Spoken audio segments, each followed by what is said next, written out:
atau penjagaan ubat di dispensary. So, apakah prinsip yang penting dalam penjagaan ubat?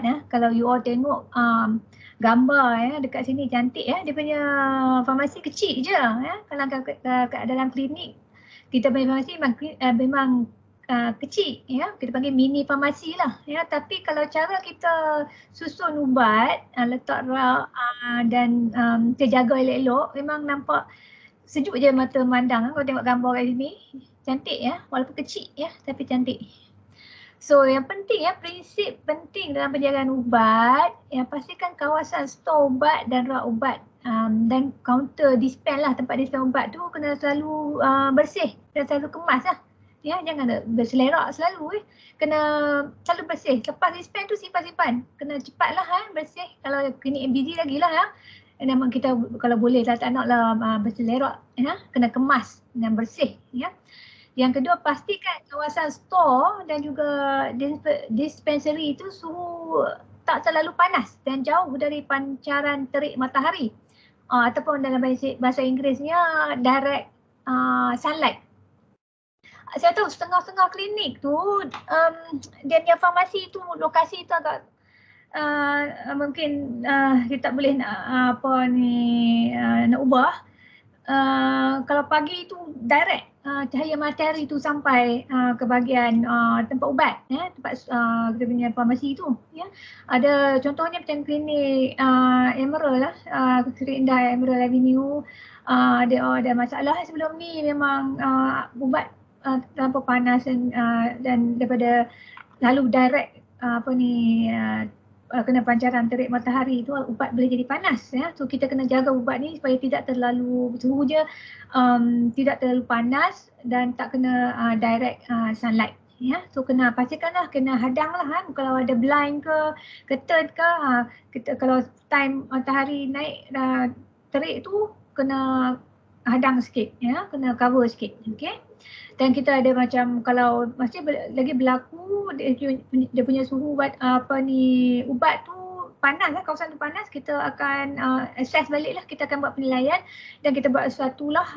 sama ada ubah balik ke ataupun letak dekat dinding ke untuk pastikan tak ada panas sangat cahaya matahari tu. Yang ketiga, pastikan kawasan stor dan dispensary tiada investasi dari haiwan perosak. Saya ni investasi ni saya ambil direct dari bahasa English, infestation. So saya rasa dia dalam bahasa Melayu pun investasi kot maknanya tak ada macam ada haiwan perosak yang seperti lah contohnya hama, kutu, anai-anai yang selalu kita tengok dekat klinik, semut, lipas dan tikus lah. Selalunya kalau lipas tu kadang-kadang saya tengok je ada nampak jugalah dekat lantai Tapi pastikan benda-benda ni semua tak ada dia di bahagian farmasi kalau boleh bukan farmasi sajalah, bilik konsultasi pun dan bilik waiting room pun nanti kalau patient tengok ni segan lah tampak semut ke lipas ke ni menunjukkan bahawa klinik kebersihannya tak dijaga dengan betul. So itu adalah penting lah. Okay, you all boleh dengar semua? Alright, no problem So yang seterusnya yang keempat, pastikan jangan simpan ubat yang dah tamat tarikh luputnya ataupun ubat yang expired tu jangan simpan dekat farmasi ataupun store. Kalau dah expired tu letak dalam kotak, dalam kotak tu labelkan ubat dah expired, dah tarikh luputnya dah tamat tarikh luput dah. So yang ni kena hantar balik ke, hantar ke HQ balik ke, hantar balik ke store, main store hantar balik ke kepada supplier. Okay, so ini penting, ini yang basic information mengenai ubat, maklumat asal ubat-ubatan. Saya ada buat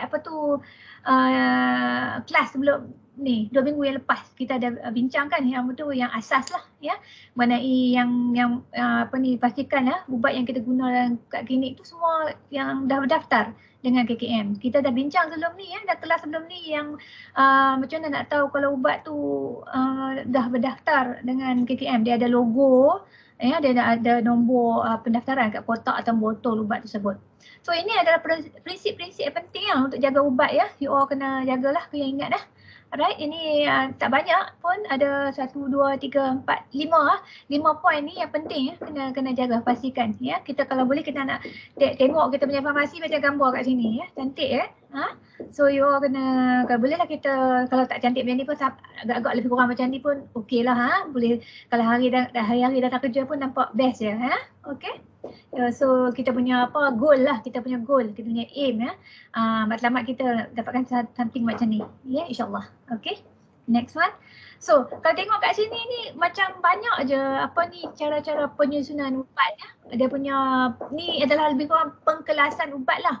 Untuk staff-staff senior mungkin dia dah terror yang kelas-kelas ubat ni Kalau yang super senior tu yang lebih 10 tahun kerja tu pejam mata pun boleh ambil ubat kat mana dah tu macam kira tu terror gila So yang ni kalau boleh untuk staff-staff yang baru yang baru join, you all kena belajar dululah belajar on the job lah, maknanya belajar dari staff senior macam mengenai ubat sebar sedikit mengenai ubat. Tak perlu belajar dengan detail yang lain-lain tu yang tugas doktor, tapi bahagian mini farmasi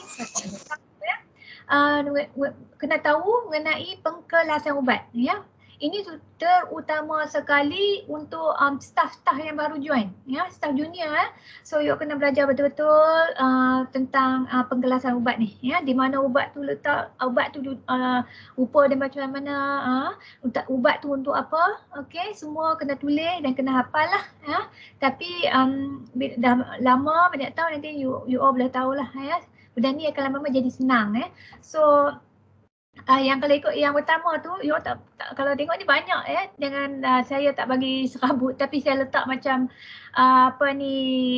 dalam warna-warna yang berbeza lah dalam kotak-kotak ni Kalau tengok yang kotak pertama ada label ubat dengan jelas pada bekas dan tempat penyimpanan. Hopefully dekat semua klinik tempat simpan ubat tu dia ada tempat simpan khas lah, macam kotak-kotak kecil ataupun raga-raga kecil lah, bekas kecil Kalau contoh macam ni, macam bekas plastik macam ni, dia boleh letak label kat depan ni So kena letak label dengan jelas lah pada bekas tempat simpan ubat tersebut. So semua ubat dilabel dengan jelas pada bekas simpanan ubat letak apa kalau label tu nama ubat dan dos kekuatan ubat dia kena tulis dengan jelas lah, nampak terang tulis besar sikit kena bold and then warna terang sikit boleh nampak So ini penting. Yang kedua, susun dalam bekas yang sesuai. Yang saya cakapkan tadi juga, bekas yang macam plastik ni elok, bagus. Kalau tengok rak kat klinik you macam mana, ada tempat letak ubat tu, kalau boleh pakai jenis ni, bolehlah beli. Kita tengok tempat yang murah, kita beli banyak-banyak. Kita simpan macam ni dia senang nak tarik keluar, taklah kalau bertindan-tindan tu takut buat keluar satu kotak jatuh habis So yang ni kena senang dia macam boleh tarik keluar satu-satu Nanti kita tengok, sebab nanti kita ada macam penyusunan semula lah macam mungkin matron nak buat lawatan dan tengok macam mana kita nak start 6S yang kita pernah buat kelas sebelum ni, nak susun balik and then tengok macam mana kalau boleh beli bekas macam ni, kita letak tempat ubat yang senang, nampak senang dan boleh label semua. Dan seterusnya nombor 3 ni, jangan buang kotak atau keluarkan dari botol macam loose packing kan. Setengah klinik nak save benda tu, nak save tempat space. You all buang botol tu, keluarkan botol dari kotak. Sebenarnya tak boleh jangan keluarkan botol tu dari kotak. Kalau nak kena bagi kat mesin, kita bagi dengan kotak-kotak sekali So jangan buang kotak susun kalau boleh tu, susun dengan kotak sekali Memang space tu problem, tapi kalau ikut prinsip yang sebetulnya, jangan keluarkan botol ubat dari kotak individu tersebut kena susun dengan kotak Kalau boleh, kalau ubat loose packing tu memang kadang-kadang sekarang ni jarang kot yang ada macam botol yang besar untuk loose packing. Kebanyakan sekarang dah ada blister packing kan. So tapi kalau ada lagi ubat yang datang dalam loose packing, maknanya satu botol tu ada 100 biji ke 1000 biji ke Yang tu kena jaga betul-betul lah. Jagaan ubat tu jaga betul, kena selalu bersih lah. Kalau nak ambil tu kena guna sudu yang berasingan, kena selalu bersih tutup balik, tak bagi angin masuk dan sebagainya. Dan nombor 4, susun ikut kumpulan ubat kena cara susun tu kena betul lah ubat yang kumpulan yang sama dia letakkan tempat yang sama. Ya, yang ni you all mungkin tahu kot ya, ubat demam, ubat tahan sakit letak dalam tempat yang dekat sikit dengan you all yang selalu ambil ya. Ubat darah tinggi kecil manis mungkin jauh sikit ya sebab dia jarang kita bagi ya. Itu sebab dia macam tempat-tempat tu senang you all nak tengok, nak cari ya. So ini ada pengkelasan ubat lah, kena ikut susun, ikut kumpulan ubat. And then kalau boleh dan seterusnya tarikh luput ya, expired date. Kalau boleh memang dah ada expired date dekat tulis dekat kotak tu ya. Tapi kalau boleh tulis bagi besar sikit. Macam ni boleh nampak kat kotak dah bila expired ya. So untuk remind you all lah ya. Kalau boleh ubat yang dah expired jangan simpan dekat dekat tempat simpan ubat dekat farmasi ataupun dekat store. Bubuh dalam kotak yang asing dan hantar balik ke store. Alright. Seterusnya kuantiti maksimum. Macam saya sebutkan tadi, setengah farmasi kat klinik tu mungkin kecil ya. Tak boleh letak ubat je banyak. You all janganlah susun sampai banyak sangat botol-botol ubat tu ya. Nanti kawan-kawan you nak ambil ubat jatuh habis ya. Letak tu kalau boleh untuk stok untuk 2 minggu saja. Lepas 2 minggu refill balik lah. Jangan letak terlalu banyak ubat dekat dispensary. Boleh tu maksimum untuk 2 minggu je untuk stok ya. Lepas 2 minggu kena selalu check lah ubat yang yang fast moving, yang cepat habis tu mungkin kena letak banyak sikit ataupun spare letak kat mana ya, yang dekat senang ambil ya. Tapi you all agak-agak lah ubat yang mana yang memang fast moving ya. So ubat yang slow moving jangan letak banyak-banyak ya. Ubat yang fast moving letak banyak pun boleh tapi maksimumnya untuk 2 minggu saja stok tu. Okay. So seterusnya batch number. Batch number untuk kotak ada asing tapi kalau ikut CXIS kalau ikut invoice yang main store bagi mungkin asing ya. So kalau boleh masa kita dispense tu kena ikut batch number yang dikeluarkan daripada invoice CXIS lah ya. Mungkin yang ni orang inventory boleh explain ya. Contohnya kalau kita ikut dalam batch number ya, batch number untuk ubat yang keluarkan daripada CIC adalah berbeza lah. Nombor dia tak ada panjang macam ni ya. So kalau boleh nombor batch number yang ada kat kotak tu tulis asing dekat kotak ya. So bila you all dispense dia ikut batch number CIC. Okay, supaya dia tally lah ya. Nanti senanglah orang inventory nak tally balik dengan nombor batch number ni ya. Yang ni kalau tak faham nanti boleh tanya yang orang in charge of store ya. Dia tahu apa batch number CXIS. So FIFO ya, FIFO ni saya pernah mention sebelum ni ya. FIFO ni maksudnya first expiry first out ya. Maknanya ubat yang you all letak dulu sebelum ni habiskan dulu ya. Jangan buat kerja malas ya. Ubat yang baru letak kat depan. Lagi kawan you ambil ubat kat depan je. Jangan macam tu. Ubat yang baru letak kat belakang. Contohlah you all nak refill ubat ya, kotak macam ni kan. You all ambil ubat baru daripada store, kemudian jangan letak kat depan ya. Letak ke belakang. Maknanya orang tahu bila nak ambil ubat yang habis kan yang depan dulu. Maknanya bila yang dah baru isi letak ke belakang. Maknanya kita faham lah ya, ubat yang nak dekat expiry dah, nak dekat tarikh luput tu kita gunakan dulu supaya kita tak adalah pembaziran ya. Alright, okay, next. Okay, sistem pengkelasan ubat di klinik. Yang tadi saya bincangkan tentang macam mana nak susun lah basic untuk susun ubat dekat dekat farmasi. Sekarang ni sistem pengkelasan ubat di klinik ya. Mungkin yang ni berbeza ikut klinik dan ikut staff juga ya. Dulu train macam mana, doktor sebelum ni train you all macam mana, mungkin berbeza. Tapi basically macam ni lah ya. Mungkin masa untuk staff yang baru join ya, macam mana you all ajar staff baru untuk kenal ubat ya. So basically kita go to basic lah basically asasnya macam ni ya. Dia you all bahagikan ubat-ubat ni ikut kelas berbeza-beza lah. Ubat ni untuk apa ya. Contohnya yang kumpulan yang pertama tu kumpulan ubat tahan sakit, tahan bisa atau ubat demam. Ya, contoh saya tak berbanyak kat sini dah, tak ada lagi pening ya.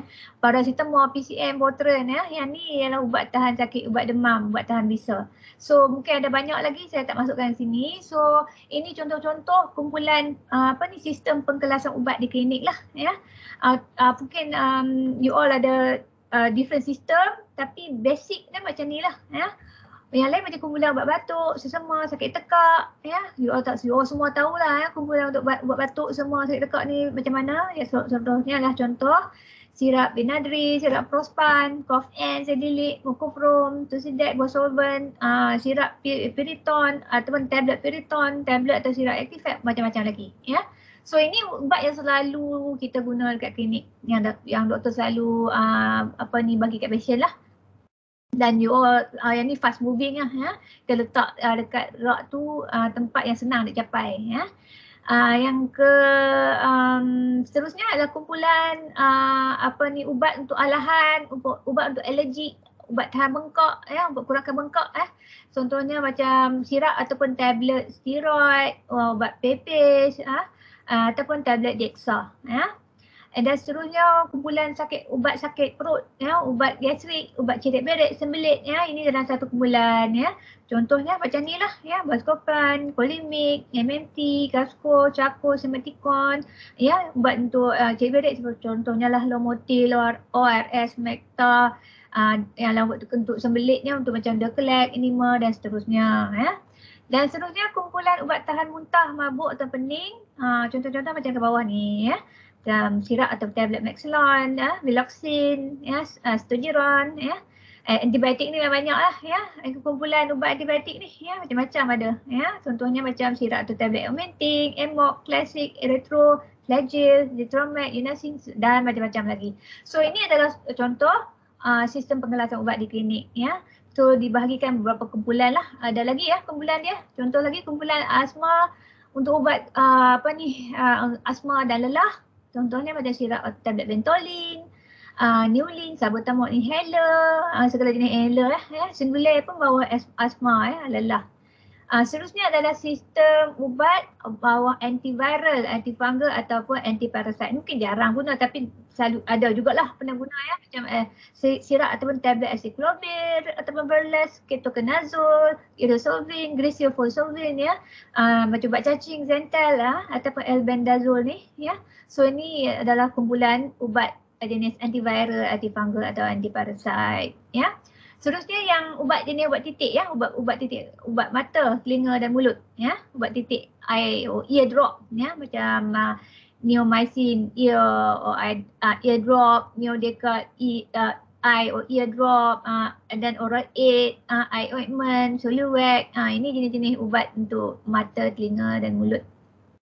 Seterusnya ubat-ubat kumpulan vitamin atau mineral, macam-macam ada kat sini ya. Macam contohnya multivitamin ya, vitamin C, folic acid, iron tablet, kalsium, multivitamin, chewable ke, obimin plus ni bawah kumpulan ubat vitamin ataupun mineral.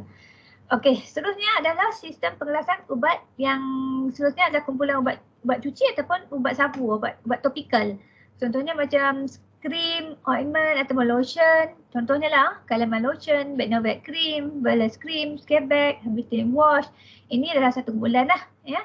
Yang sebenarnya mungkin ni jarang sikit kan, ubat buasin, migraine ya, ubat untuk hati, liver, empedu, ubat batu karang.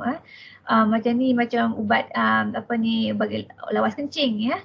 Contohnya macam hemorrhoid, Dafilon, Subunusol, Anucare, Cafogot, macam-macam lagi lah, Rowatinate, Rowacol, ubat lawas kencing contohnya Bisport-Cheat, Urol, Monorol, ubat untuk gout, Allopurinol, Colchicine. Ini mungkin jarang guna tapi pernah jugalah doktor bagi kan. Okay. Seterusnya, ni mungkin jarang sikit ubat jenis dalam kumpulan ni ya. Ceritanya macam ubat darah tinggi ya. Ubat darah tinggi ni dia complicated sikit tapi selalunya doktor akan prescribe dan inform you all lah. Contoh ubat darah tinggi ni macam Adalat, Nifedipine, Atenolol, Betalol, Novas, Losartan, Perindopril, Temlisatan, Mikadis, segala macam-macam lagi ada ubat darah tinggi ya. So letak asing, tempat ubat darah tinggi letak asing ya. Sama juga dengan kumpulan ubat kencing manis. Contohnya untuk metformin, glycoside, glibenclamide, Januvia, Cabo, Sulfasalazine, sitagliptin, also insulin injection. So ini khas untuk ubat kencing manis. Mungkin jarang guna, ya, letak tempat yang asing, ya. Ubat jantung ini pun jarang guna tapi kena ada dekat klinik jugalah, ya. Contohnya macam GTN, Plavix dan aspirin. Dan last sekali adalah ubat kolesterol, ya. Contohnya semacam simvastatin, ya, Lipitor, atau vastatin tu Lipitor, Lapentil, Crestor, Lescol dan sebagainya.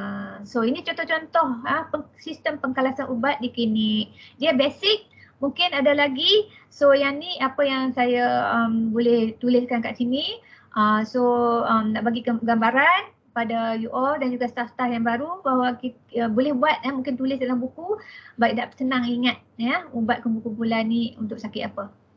Alright, you all tak perlu tahu dengan lebih detail, tapi you all kena tahu ubat tu untuk ubat tu rupa dia macam mana, dan ubat tu untuk apa. Kalau seterusnya kalau tak faham kena tanya doktor lah, ya, untuk confirm balik. Alright. Dan seterusnya jenis-jenis ubat suntikan, ya. Yang ni saya mention sikit yang jenis untuk ubat suntikan, ubat injek, ya. Adalah ubat cecair atau larutan yang disimpan dalam ampul ataupun vial untuk tujuan rawatan suntikan, ya. Contohnya bagi suntikan ni IM, kalau IM tu intramuscular injection, IV tu intravenous injection, SC tu subcutaneous injection, ya. Dia adalah jenis suntikan lah, ya. Yang selalunya doktor ataupun nurse yang bagi, ya.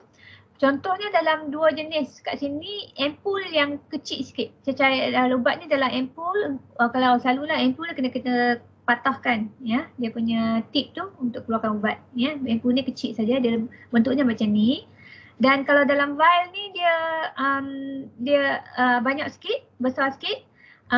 Kadang-kadang dia dalam bentuk serbuk dan kena larutkan, ya. So ini adalah contoh vial.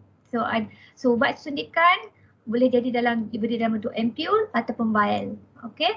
Contohnya macam dexa injection, dexamethasone injection, boron injection ataupun voltaren injection, piriton injection, adrenaline injection, hydrocot, linko, buscopan injection, prednisolone injection dan sebagainya. So ini adalah ubat-ubat injection. Okey. Ubat vaksin. Ubat vaksin ni kita pernah bincang dalam bahagian imunisasi untuk kanak-kanak dan juga orang dewasa. So saya sepintas lalu saya remind balik, ya, untuk doktor-doktor dan staff kat sini. Kat klinik pun kita ada ubat untuk imunisasi, sama ada untuk kanak-kanak ataupun pediatrik ataupun orang dewasa. So selalunya ubat untuk imunisasi atau vaksin disimpan dalam peti sejuk. Peti sejuk yang khas lah untuk vaksin saja. Dan ubat ni kena pantau dalam rangkaian sejuk yang ketat lah. Kena temperature dia kena maintain 2 sampai 8, ya. Ya, yang optimumnya 4 to 6, ya. 4 sampai 6 tu best optimum untuk simpan vaksin dalam vaksin fridge lah. So ini adalah contoh-contoh vaksin untuk imunisasi, ya. Contohnya ini imunisasi untuk kanak-kanak, untuk kanak-kanak 6 dalam 1. Kita guna Infrared Hexa ataupun Hexasim. Ada hepatitis A, hepatitis B, yang lainnya macam MMR, tetanus, yang oral drop, rotavirus, Rotaric, pneumococcal vaccine sama ada kita guna Synflorix ataupun Brevena, dan juga meningococcal vaccine kita guna Nimenrix, flu vaccine, typhoid vaccine, HPV vaccine, Cervarix ataupun Gardasil, dan chickenpox ataupun varicella vaccine kita guna Varilrix dan sebagainya. Ini contoh, ya, untuk vaksin imunisasi, ya, yang kita simpan dalam fridge, dalam peti sejuk khas. So nak remind balik you all, kita ada jadual imunisasi kita tersendiri. Ini yang terkini untuk jadual imunisasi untuk kanak-kanak, ya. Ini boleh didapatkan dekat care klinik online store. You all boleh order, dapatkan poster ni, letak dekat klinik, letak dekat kaunter, tampal dekat kaunter, tampal ke bilik doktor ataupun tampal dekat waiting room. So untuk reminder lah, ya. Nanti saya tak saya tak nak discuss apa secara lanjut yang ni sebab kita bincang sebelum ni dalam kelas imunisasi untuk kanak-kanak. Ya, kelas sebelum ni boleh review balik dalam YouTube. Nanti saya bagi link untuk YouTube. Okay. Alright, dekat klinik juga jangan lupa kita ada jenis-jenis pil perancang dan ubat hormon. So kena tahulah mungkin klinik ada simpan ubat-ubat pil perancang ni. Mungkin ada banyak jenis. Ini contoh-contohnya lah yang ada yang saya boleh ingat. Kita ada Mavlon, Nordet, Noriday, Yasmi, Mesilon, Dian 35, Liz, Regulon, also Posino. Posino ni obat obat khas lah untuk pil perancang ya. Dia setengah klinik ada simpan juga ya. So yang lain ni macam ubat injection, Unidepo untuk ni untuk ubat cucuk untuk perancang. Ada juga untuk kalau ada implant ya, untuk ubat yang kata surgery lah, implant ya. And ada alat IUD pun adalah jenis-jenis ubat perancang yang guna alat IUD. Yang lain ni ubat hormon lah ya, Dovaston, Revlimid ya. Yang ni adalah jenis-jenis ubat hormon. So you kena tahulah ya, ubat ni yang mana ubat hormon, yang mana pil perancang, yang mana ubat injection untuk ubat perancang yang disimpan dekat klinik. Kalau tak faham, kena tanya doktor lah mana satu untuk apa. Okay? Ya, jangan confuse ya. Yang ni setengah klinik mungkin tak sama, dia guna ubat yang beza, tapi kebanyakannya kalau ada yang kita guna selalu kat semua klinik adalah yang saya sebutkan sini lah. Ini yang biasa kita guna. Alright? So, yang bahagian kedua adalah mengenai pengurusan racun ataupun ubat atau dadah berbahaya. Ini nak masuk topik dangerous drug dengan psikotropik. Macam mana kita nak handle ubat yang dadah berbahaya dengan psikotropik. Kita ada SOP yang macam biasa, semua SOP kita saya dah upload dalam sistem CXIS. You boleh pergi bahagian help, tengok bahagian farmasi, bahagian SOP untuk manajemen poison and dangerous drug lah. Ini SOP yang terperinci ya untuk mengenai macam mana nak uruskan racun atau ubat ataupun dadah berbahaya dan psikotropik. Okey, kat sini saya akan jelaskan secara general lah ya. Apa itu objektif kita kena tahu apakah tujuan kita menguruskan dadah berbahaya ataupun DDA dan psikotropik dekat klinik. So kita kena tahu ya apa yang dimaksudkan dengan dadah berbahaya, dadah merbahaya dan juga ubat psikotropik ya. So saya nak bagi tahu, nak bagi senarai apakah dadah berbahaya di bawah Akta Dadah Berbahaya 1952 ataupun DDA, Dangerous Drug Act ya, Akta Dadah Berbahaya. So DDA ni adalah Dangerous Drug Act. Kadang-kadang orang panggil DD ataupun DDA ya. Ia kita nak senaraikan kenapa punca penyalahgunaan dadah dan menerangkan cara penyimpanan ubat yang bahaya ini, ubat DDA ni. Ubat DDA dan juga psikotropik lah, macam mana nak simpan ubat ni ya. Dia lain sikit pada ubat yang biasa. Dan macam mana nak cara pemberian ubat DDA ni, macam mana, dan juga cara-cara merekod penggunaan ubat DDA ini. Itu objektif kita yang seterusnya lah mengenai DDA dan psikotropik ya.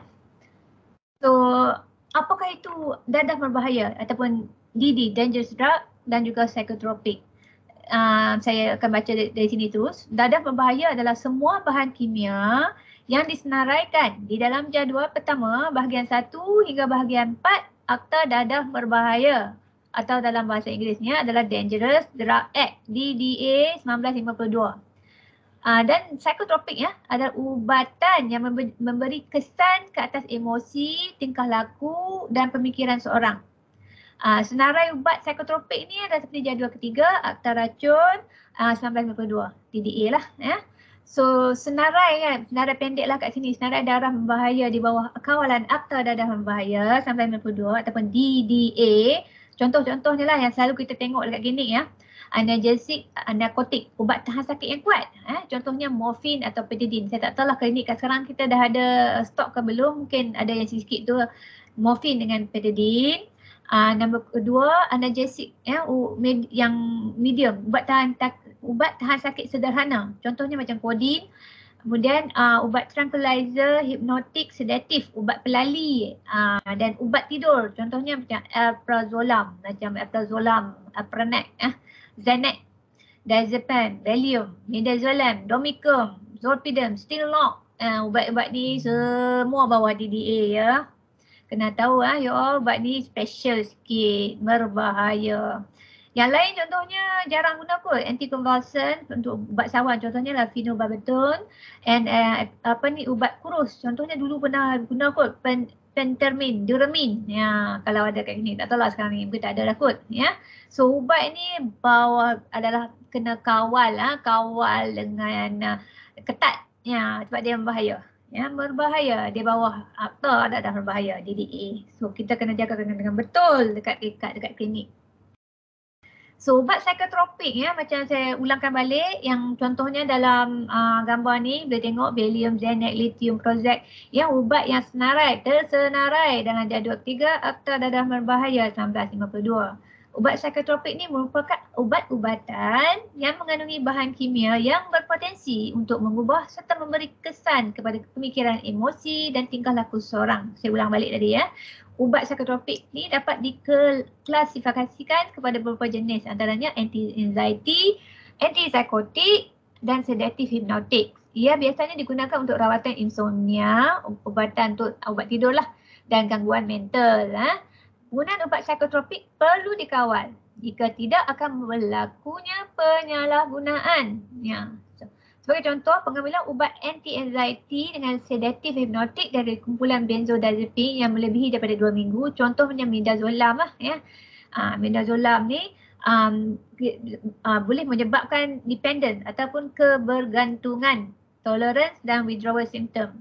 Contoh-contohnya ubat yang saya mention sebelum ni juga, contohnya macam ni lah, Xanax, Alprazolam, Alpranet, midazolam, triazolam, zolpidem, zolpidem, Stilnox, lorazepam, diazepam, macam Valium, contoh, contoh-contoh. Ada banyak lagi. Ni contoh yang biasa kita boleh dengar ataupun tengok dekat klinik.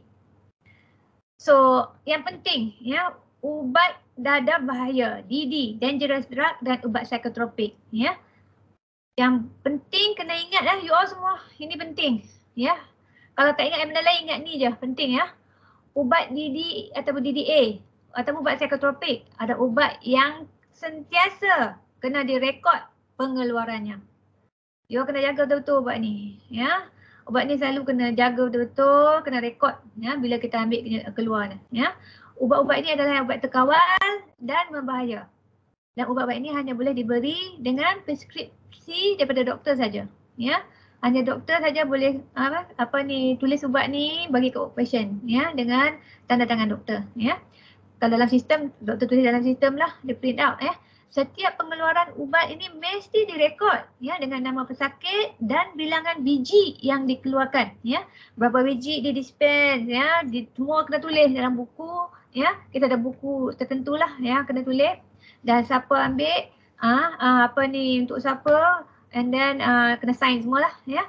Penyimpanan ubat ni sentiasa mesti dalam kotak DDA yang disediakan dan sentiasa dikunci. Saya tak tahu kalau semua klinik ada kotak DDA, kotak yang khas. Nanti saya tunjuk kotak tu macam mana. Tapi selalunya kita simpan dalam laci yang berkunci lah ya. Kena sentiasa dikunci. Kunci tu kena letak asing atau bagi kat doktor simpan. Ya, ini bagi kotak DDA ataupun laci DDA ya.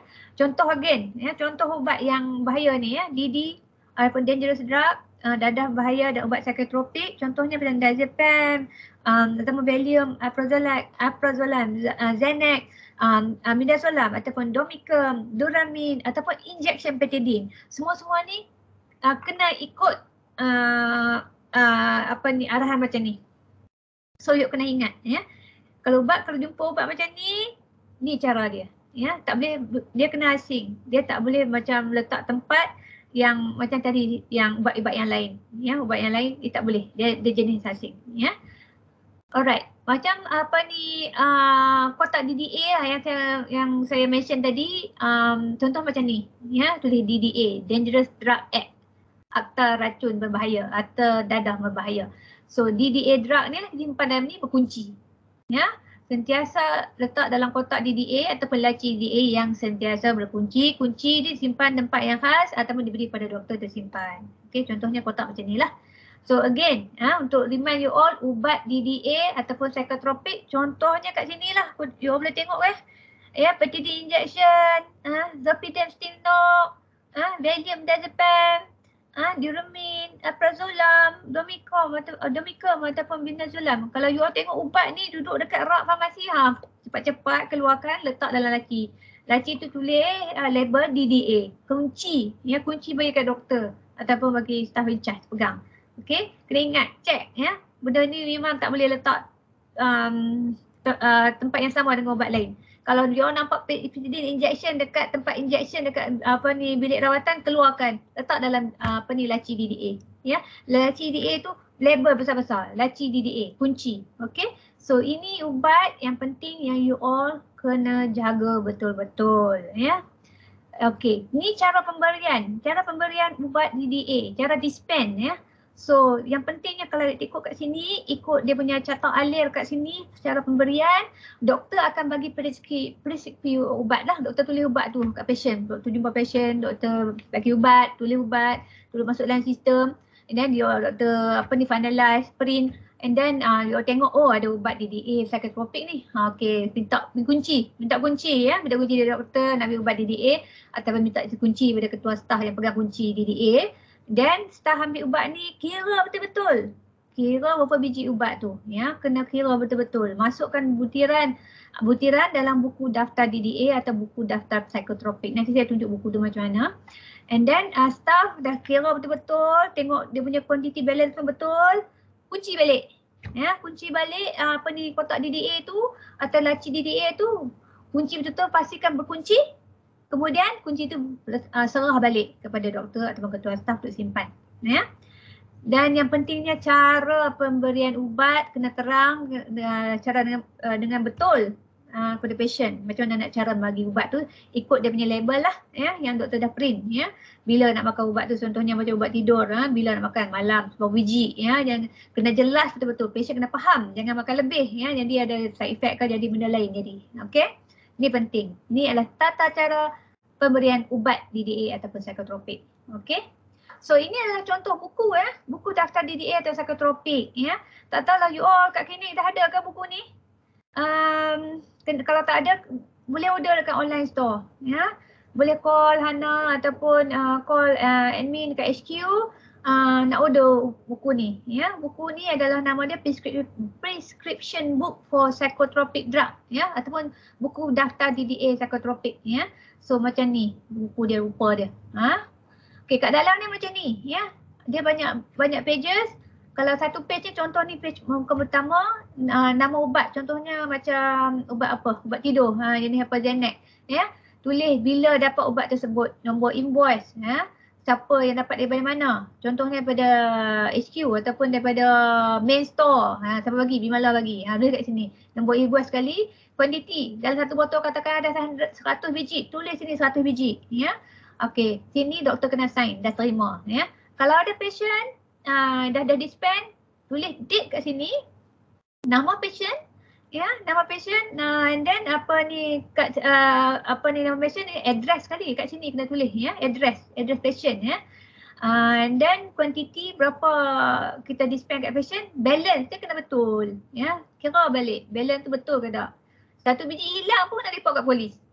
Okey, ni penting sebab dia dadah berbahaya, DDA ataupun psikotropik, dan doktor kena sign kat sini. Okey, doktor yang prescribe ubat tu lah, doktor yang bagi ubat tadi, dia isi dululah, kira betul-betul, doktor sign. Okey. Alright. So, ya, kenapa penting kat sini kita kena masuk dalam buku, ya? Pihak Kementerian Kesihatan akan menghantar wakil, ya, untuk membuat pemeriksaan di klinik. So, pemeriksaan yang dibuat adalah dia akan check, dia cari buku daftar DDA dia tak? Ya, tanya. Datang dia datang swab check, datang kat klinik. Dia pun ada klinik dia datang check kan, dia kan pernah 1-2 klinik buku daftar DDA psikotropik, ya, dia kata nak tengok buku daftar DDA dan psikotropik. Dia akan buka satu-satu live, dia akan check. Dia tengok baki berapa. Dia suruh buat keluar. Kata mana kotak DDA, mana laci DDA. Buka kunci. Keluarkan ubat Xanax atau prazolam atau Apranex, ya. Dia tengok baki yang last tu, balance berapa. Dia akan check, dia akan kira satu-satu. Oh, ini last kali patient bagi 5 biji, ada balance 53 biji.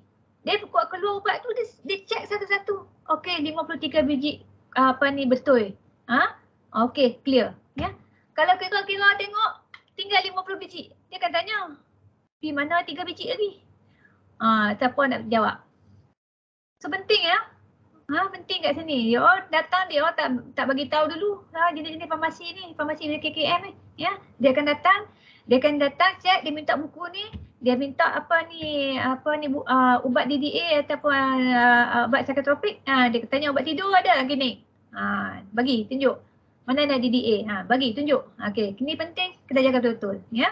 Dia akan check juga selain daripada ni dia akan check juga, ya. Store, mana store. Ni tengok bersih ke tak. Janganlah buka store nampak ada tikus ke, lipas ke. Problem lah.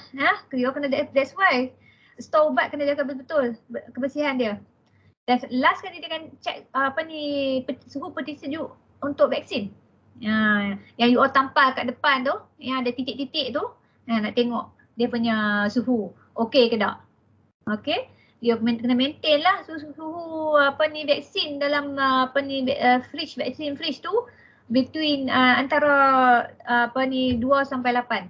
Ya, kena jaga betul-betul. Ini adalah yang dibuat. Dia akan tengok benda ni je. Ya. Ingat farmasi KKM akan datang bila-bila masa, you all kena ready. Ya. That's why saya bagi tahu semua ni. So you all, kita kena berwaspada lah. Doktor dengan staff kena berwaspada selalu. Selalu kena up to date. Okay. Alright, kita dah ke penghujung kita punya kelas hari ni. Summary, ya, sebagai ringkasan. Yang pertama sekali, tempat penyimpanan ubat ataupun store ubat, counter dispensary, tempat kita dispense ubat tu kena selalu bersih, ya, kena selalu tersusun, ya. Janganlah ada macam-macam kat tempat dispensary tu, kotak-kotak apa macam-macam ni ada. So you kena pastikan selalu bersih lah, tersusun, ya. Sebab pasien akan tengok semua benda ni, ya. Kena bersih dan sistematik lah. Yang kedua, semua ubat-ubatan mestilah disusun dalam kumpulan yang betul. Periksa tarikh luput dia dan juga batch number. Ya, jangan simpan ubat yang expired, ya. Dan selalu check, ya, bila shift awal tu lah, tengok sebentar lalu ya, yang kira tengok ni semua ubat dalam kumpulan yang betul lah. Tak ada yang terkalih orang kata masuk ubat sakit perut masuk ubat demam ke apa ke. So kena check betul-betul, ya. You all kena check betul bila sebelum mula kerja lah, shift masa awal shift tu. Okey. Yang ketiga, kena tahu semua jenis, kategori dan kumpulan ubat, ya. Ini untuk staff-staff junior lah, ya. You all sebelum kena belajar betul-betul lah, ambil buku, tulis kumpulan-kumpulan ubat, hafal. Ini ubat untuk sakit perut, Buscopan, ada tablet sirap berapa miligram, ini ubat ada tu hafal lah dia, kotak dia macam mana, ubat tu bentuk dia macam mana, warna apa semua, Mungkin ambil masa lah berapa bulan, sebulan tu belajar dulu, 2 bulan kedua senang sikit, lepas setahun penjamatan boleh dah. So don't worry, you yang staff junior, semua staff senior you all dulu dia all belajar macam ni juga. So kena start sikit-sikit lah, tapi kena rajin belajar lah. Yang seterusnya pasal ubatan DDA psikotropik yang saya sebutkan tadi, ya. Kena tahu apa itu ubat-ubat yang jenis DDA psikotropik, ubat berbahaya ni. Dadah berbahaya dan juga psikotropik, ya. Psikotropik ni macam ubat tidur, ubat sakit mental lah, So you kena tahu ada tak kat klinik you all simpan ubat ni.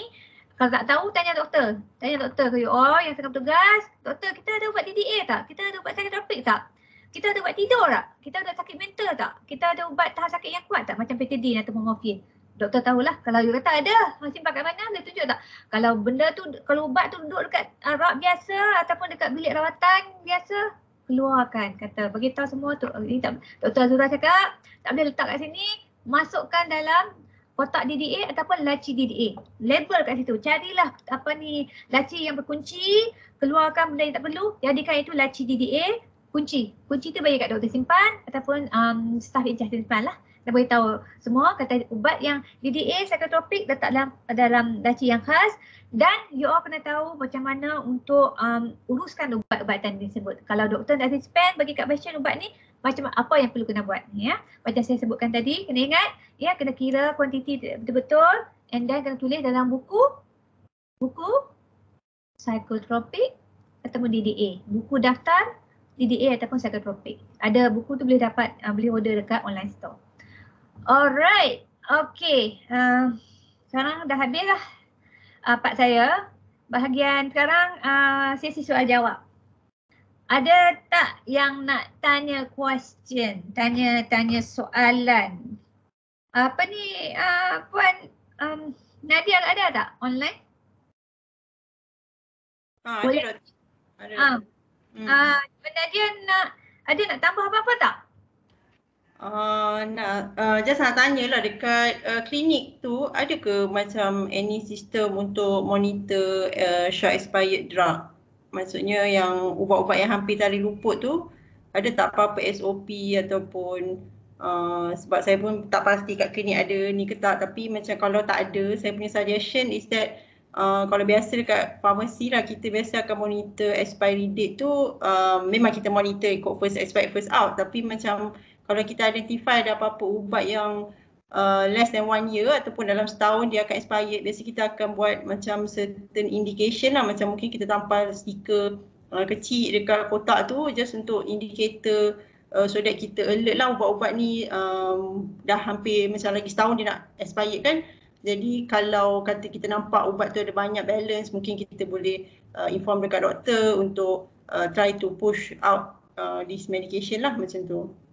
Terima kasih Puan Nadia. You all semua tahu Puan Nadia, kita punya pharmacist ataupun manager untuk procurement ya, pengurus perolehan untuk Care Clinic Group yang kerja dengan HQ ya. So terima kasih Puan Nadia atas soalan tersebut. Mengenai ubat yang expiry ni, selalunya kalau ini untuk inventory staff lah ya, inventory staff dia masa terima ubat tu dia akan enter dalam sistem lah as usual. Macam masuk dalam receive, stock receive lah, something like that kan. Nadia tahu kan pasal stock receive tu kan, yang kita masukkan. Bila stock receive tu dia akan enter satu-satu, termasuk dah juga kalau saya tak silap lah ya. Yola tahu pasal ni. Dia masukkan expiry date semua kat situ. Ya, masa dalam stock receive tu. So kalau pergi bahagian dalam sistem lah bahagian inventory, untuk satu-satu jenis ubat tu, untuk setiap ubat, kita tengok ubat yang nearing expiry tu, kita ada button yang khas ya, kita boleh klik tengok ubat yang nearing expiry. Kalau lah manual entry dia betul, kalau kita klik button tu memang keluar automatic ya, dia tengok. Ada cara dia. Tapi kalau entry, maksudnya entry and pergerakan ubat tu betul lah, maksudnya dia akan betul lah daripada sistem ya.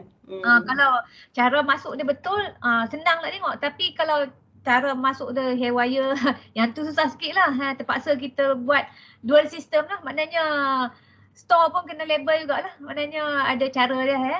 Saya tak pasti ya macam mana orang inventory buat. So mungkin Puan Nadia boleh adakan meeting, jumpa balik dengan inventory staff ya untuk semua klinik ya. Dan tanya macam mana you all check ubat yang expiry. Ya, mungkin semua orang ada different klinik ada cara yang masing-masing yang berbeza. Dia tak ada standardized. So Puan Nadia ada ke group untuk inventory staff? Ada. Mungkin boleh tanya dalam kat situ macam mana dia track ubat yang near expiry, ada cara tak khas. And then kalau dia pun macam blur juga, nanti you boleh suggest lah have to create one SOP lah yang you think that's the best, that easier for you untuk track yang ubat yang near expiry. Adakah saya menjawab soalan ataupun Ya. Saya pun tak pasti sebab saya dah lama tak handle inventory. Semua saya serah pada saya punya inventory staff di malam. Yelah, I rasa different klinik mungkin different cara kot. So saya pun belum sempat pergi tengok betul-betul nak observe cara kerja kan, tapi maybe later lah. Kita buat slow-slow lah. I think this one is not easy to standardize. InsyaAllah we can try lah. We can do it. So slow and steady. Slowly and surely.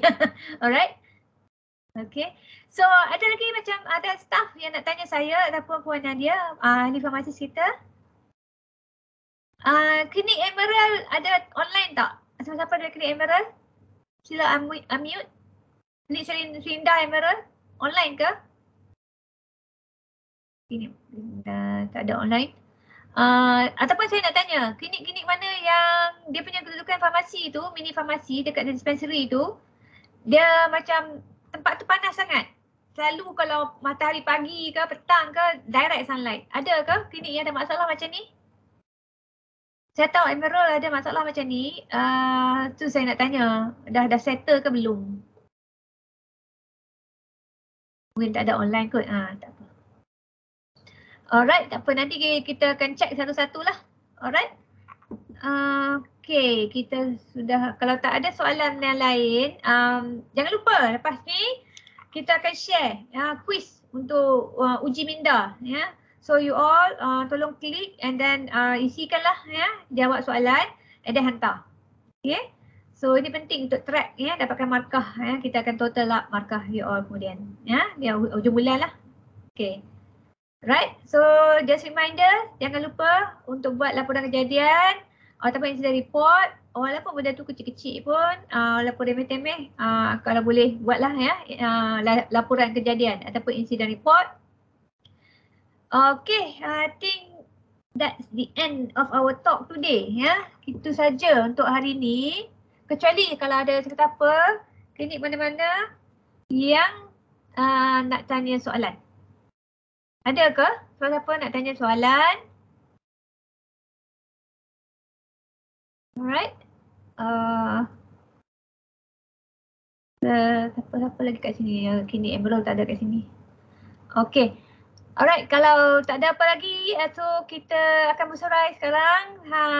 Dan jangan lupa minggu depan dalam waktu yang sama, hari Jumaat, kita ada tajuk yang lain lah untuk kita bincangkan. Ya.